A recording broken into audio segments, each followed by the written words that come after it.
Now, as Apple's Worldwide Developers Conference kicks off, the tech giant faces unprecedented scrutiny over its artificial intelligence strategy. Our very own in-house tech expert, Technical Guruji, is there in California as he gets us all kind of insights. Let's go straight to him in San Francisco. Let's find out from Technical Guruji.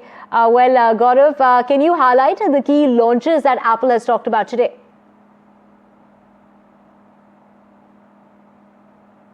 Well, the first major highlight of the launch event was the new naming scheme now, because right now they have not been in sync, considering the latest iOS version was iOS 18, the watchOS was a different number, the visionOS was a different number, but now starting this year, Apple is now keeping all of them in sync to the current year. So today it was all about the iOS 26, iPadOS 26, macOS 26, which is named as macOS Tahoe, and then again visionOS 26, watchOS 26 and tvOS 26. Now the first thing which was the main highlight to all these new softwares is the new liquid glass design, which gives a very consistent approach all throughout, starting from the iPhone to the Apple Watch to in fact the Apple TV experience. You talk about the new iPad experience, or in fact even in the Mac or maybe the Vision Pro, you'll have a very consistent approach. That's all thanks to the new liquid glass design. Apart from that, we have had some great improvements in Apple Intelligence.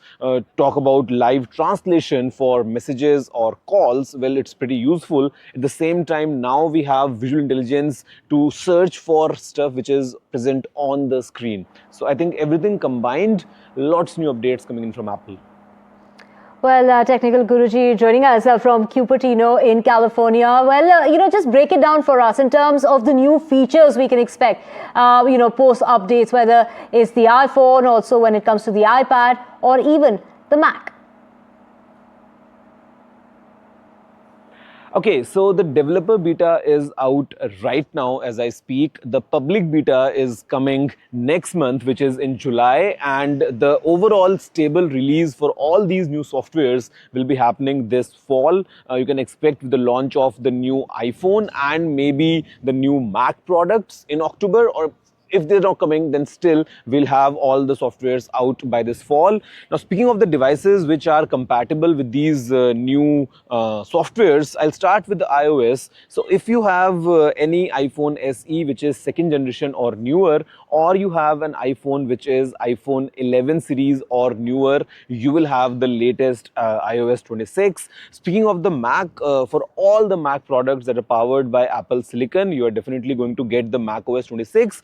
In addition to, we have the support for MacBook Pro, which is the 16-inch model from 2019. Also the MacBook Pro 13-inch variant from 2020 with the 4 Thunderbolt ports. iMac 2020 and newer, Mac Mini 2020 and newer, Mac Studio 2022 and later, and also the Mac Pro starting from 2019 till now. Speaking of the iPadOS, again, all the Apple iPads with Apple Silicon definitely getting this in. At the same time, we have the support for iPad Mini 5th generation and newer, iPad Mini which is coming with the A17 Pro chip, iPad 8th generation and later, iPad in fact with the A16 chip as well, iPad Air 3rd generation and newer, then again iPad Pro 11-inch, first generation and newer, and iPad Pro 12.9-inch, third generation and later. Speaking of watchOS, basically Apple Watch SE second generation and all the Apple Watches starting Apple Watch Series 6 till date, whatever the models are available, and visionOS of course comes to the Vision Pro. So I think pretty extensive list in terms of supported devices. And okay, if you have an older iPhone or an older Mac or iPad, you might not receive the latest update, but then again I think it's very extensive from Apple in terms of the supported devices, and yeah, it's a pretty detailed list. Right, so Technical Guruji, a lot to look forward to as far as an Apple fan is concerned. Thank you so much for joining us all the way from Cupertino in California.